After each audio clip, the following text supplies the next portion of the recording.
Hola, aquí tenemos nuestra primer cápsula de la Universidad Autónoma Metropolitana, Unidad Xochimilco, División de Ciencias Sociales y Humanidades, Departamento de Política y Cultura, en el área de matemáticas aplicadas a las ciencias sociales. Aquí tenemos la participación de Alberto Usapierdán Rodríguez, Jesús Ramírez Rosales y María Dolores Don Juan Morales. Vamos a iniciar con una introducción a la estadística, una primera cápsula, la número 1. Empezando con una frase, siempre tienes razón si crees que puedes, puedes. Y si crees que no puedes, no puedes. De cualquier manera, tienes razón. Esta frase es de Henry Ford. Entonces, dependiendo de lo que pensemos, si creemos que podemos, claro que vamos a poder lograrlo. Yo prefiero quedarme con esa parte. Consideremos las siguientes situaciones. Predecir la situación económica de un país, tratar de solucionar el problema de inseguridad en un municipio, mejorar los servicios de salud en una comunidad rural, satisfacer los requerimientos de educación básica en un estado, ver el rendimiento académico de los alumnos en el tronco divisional de ciencias sociales, y así podemos considerar diferentes situaciones. Estas situaciones las podemos ver a través de las matemáticas en las ciencias sociales, así como en otros campos científicos que pueden ser herramientas fundamentales para adquirir y consolidar todo el conocimiento que nos permita solucionar los problemas los cuales nos hemos planteado, como los anteriormente mencionados, y todos aquellos que podamos plantearnos. Hay 3 razones principales para justificar este carácter singular. Definir claramente las variables de interés en cada problema, establecer las hipótesis y definir las relaciones entre ellas. Los modelos de relación entre variables, ofreciendo nuevas posibilidades de explicación de los fenómenos sociales, y así podemos enriquecer el conjunto de modelos disponibles para investigar la realidad social. La creciente automatización en todas las actividades humanas permite contrastar con mayor rigor los modelos sociales en la práctica mediante los métodos estadísticos.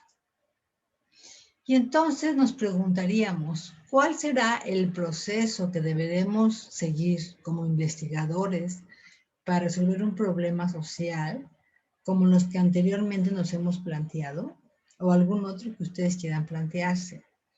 Lo primero que tenemos que tener muy claro es definir el problema.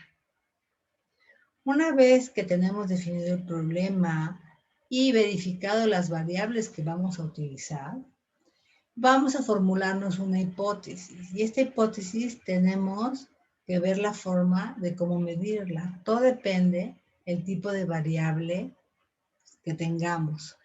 Después necesitamos buscar información, y esa búsqueda de información pueden ser siempre en fuentes fidedignas, en instituciones donde ya tengan ya bases de datos, o si no, nosotros hacer una muestra probabilística donde podamos obtener la información a través de una encuesta.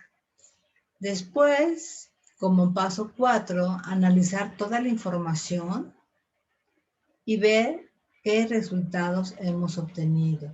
Al analizar la información hacemos tablas de frecuencias, gráficas y diferentes cosas.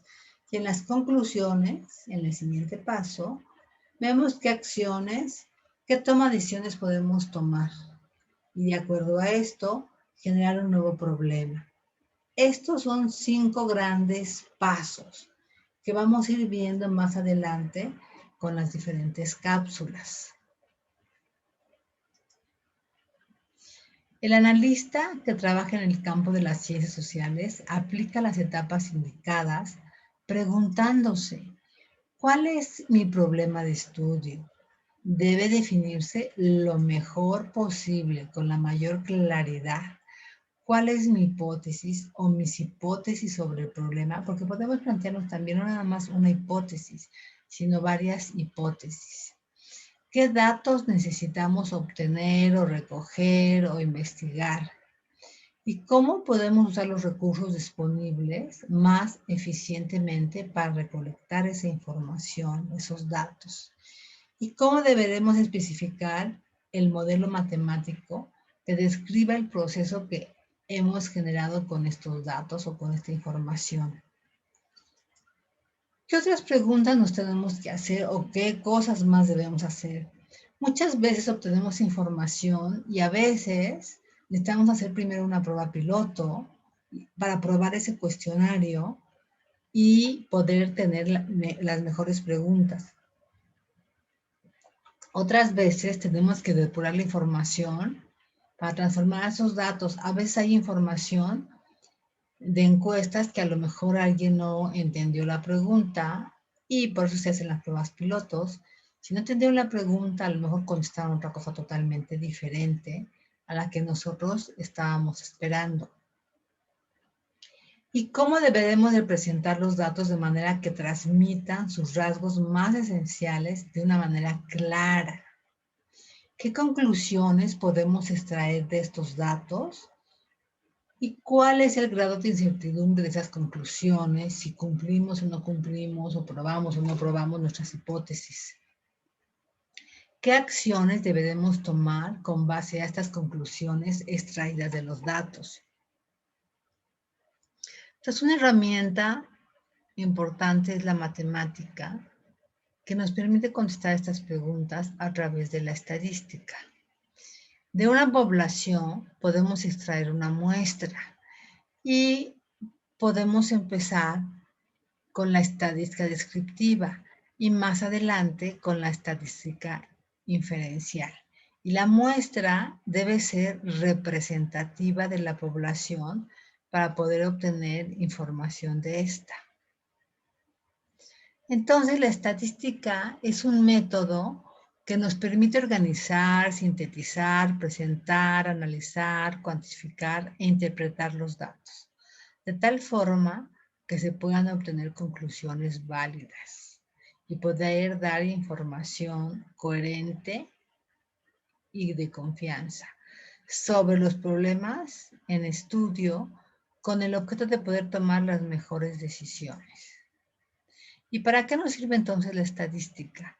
Es una herramienta de trabajo, evaluación de los datos con los que hemos de trabajar en diferentes campos, en la solución de los problemas, para revelar alguna información aplicando los métodos estadísticos a los datos observados, en la investigación teórica para organizar la información disponible, observaciones en circunstancias determinadas, también para la comprensión y utilización de la investigación, comprensión de los informes y para muchas otras cosas más.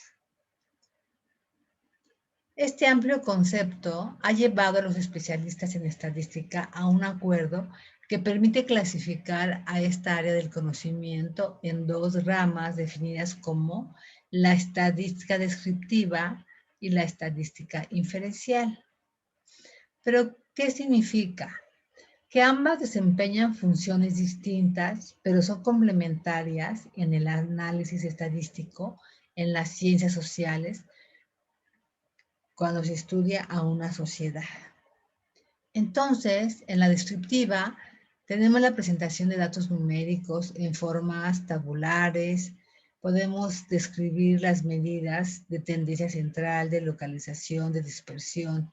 En la inferencial, y muchas otras cosas más podemos hacer en la estadística descriptiva.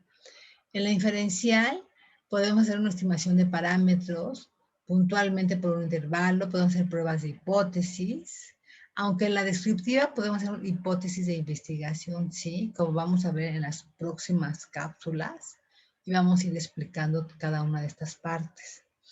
Entonces, en la estadística descriptiva, vemos que es una de las ramas de la estadística que trata de resumir y describir los datos.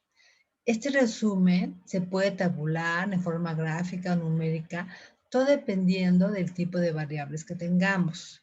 Su análisis y su descripción se va a limitar exclusivamente a los datos coleccionados, por lo que no podemos inferirlo o generalizar acerca de la totalidad en donde provienen dichas observaciones de toda la población, pero sí podemos describir las muestras.